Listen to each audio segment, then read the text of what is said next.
आज़ादी बचाओ news channel में सभी दर्शकों का स्वागत है।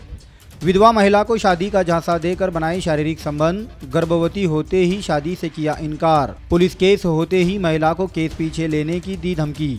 दरअसल सोलापुर जिला तालुका मंगलवेड़ा डोनज गांव का रहने वाला आकाश कल्लप्पा केदार नामी लड़का एक विधवा महिला को शादी का झांसा देकर शारीरिक संबंध बनाए, जिसके बाद महिला गर्भवती होते ही शादी से इनकार करने लगा। जहां पीड़ित महिला ने आकाश के खिलाफ मंगलवेड़ा पुलिस थाने में IPC 376(2)N 323 504 506 के तहत मामला दर्ज करवाया, जिसके बाद आकाश जमानत पर बाहर आकर पीड़ित महिला को केस पीछे लेने को लेकर जान से मारने की धमकी दी है। मी म्हणजे माझ्या माहेरी माझे मिस्टरांचं निधन झाल्यामुळं मी माझ्या माहेरी गावी राहायला आले होते। माझा एक अगोदरचा मुलगा आहे 9 वर्षाचा। मी तिथं मोलमजुरीचं काम करून गावी उदरनिर्वाह करते। मग माझी ओळख समोरचे आरोपी जे आहेत त्यांच्याबरोबर झाली। मी त्यांच्या शेतातच रोज कामाला जात होते। परत त्या लोकांनी मला त्यांच्याच इथं घरी घेऊन जाऊन ठेवल्यानंतर पुढच्या थोड्या दिवसांनी माझ्या मिस्टरांचे थोडे पैसे मला मिळाले। त्या पैशाच्या ह्याच्या पायी त्यांनी मला घरात ठेवून घेतलेत।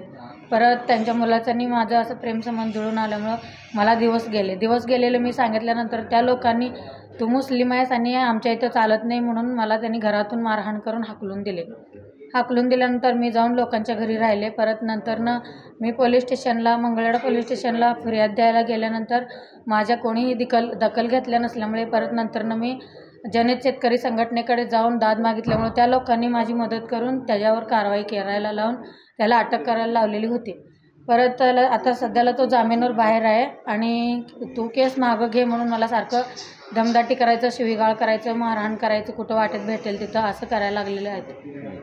आणि मला आता सध्याला 2 वर्षाची मुलगी आहे, त्याच्यापासूनच मुलगी झालेली आहे। त्या मुलीला आता जन्मल्यापासून आतापर्यंत मीच सांभाळते आहे। त्या मुलीला ते लोक काही म्हणजे पोटापाण्याला वगैरे काही देत नाहीत, दवाखाना वगैरे काहीच बघत नाहीत। पोलीस स्टेशनला त्यांनी स्वतः लिहून देऊन आलेत की आम्ही याला बघतो म्हणून, पण त्यांनी तसं काहीच वागत नाही आहे। त्यामुळे आता उलट मलाच त्रास द्यायला चालू केलं त्यांनी।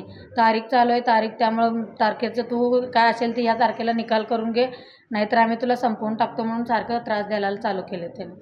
त्यांचं लग्न झालेलं आहे मुलाचं? हां, त्याचं पण लग्न झालं आहे, त्याला पण एक मुलगा आणि एक मुलगी आहे। सध्या तुमची आता मागणी काय आहे? मला आता फक्त आत्तापर्यंत न्याय मिळाला नाही। मी 2-2.5 वर्ष झालं मी झटते, न्यायासाठी दर भटकते। मी कुठली संघटना सोडली नाही किंवा कुठल्या ह्याच्याकडे गेले नाही असं नाही आहे। मी सगळ्याकडं जाऊन दाद मागितली, माझी कोणीच दाद घेतली नाही।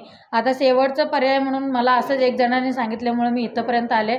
आता मला तुमच्या सर्वांना माझे हात जोडून नम्र विनंती आहे, मला कुठल्याही परिस्थितीत मला व माझ्या लेकराशींना न्याय मिळवून द्या, नाहीतर माझ्याकडे आता शेवटी आत्महत्या करण्याशिवाय दुसरा पर्याय राहिलेला नाही। कारण की मी 2 वर्ष झालं दर भटकते माझी लेकरं घेऊन, मला सहन होत नाही आता। त्यात वरनं यांच्या धमक्या, मला धड करून खाऊ देत नाहीत आणि मरू देत नाहीत, अशी परिस्थिती माझी झाली।